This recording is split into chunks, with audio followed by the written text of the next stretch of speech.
বিদেশে এসেও যে খুব বেশি এইসব চিন্তায় যে শান্তি দেয় তা না, কিছু অশান্তি নিয়ে মনে হয় বাকি জীবন পর্যন্ত, একেবারে কবর পর্যন্ত এরকম অশান্তি নিয়ে যেতে হবে।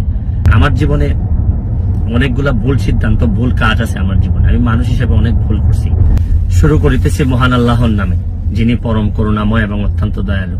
নিউ ইয়র্কে এসে পৌঁছাইছি, এখন নিজের ভাগনার গাড়িতে করে আমাকে আমার বোনের বাসা থেকে নিয়ে যাচ্ছে আমার মা যে বাসায় থাকেন এই বাসায়। তো থাকতে থাকতে অনেকগুলা মেসেজ পেয়েছি বাংলাদেশ থেকে, যদিও এটা নিয়ে খুবই আমি চিন্তিত ছিলাম বা কথা বলা দরকার আমি ভাবতেছিলাম। বিভিন্ন কথাবার্তা হয়, এটা আসলে আমি আপনাদের কাছে মানে আল্লাহর রাস্তায় চাই যে এটা বন্ধ করতে হবে। এটা যদি বন্ধ না করেন, মানে অনেক মানুষের অনেক নির্যাতন হয়, অনেক কষ্ট হয়, এইসব যন্ত্রণা আপনাদেরও, আমি প্রায়ই হয়তো এইভাবে যন্ত্রণা আপনাদেরকে দিতে হবে, আপনাদেরও নিতে হবে, আর আপনাদের যন্ত্রণাও আমি নিব।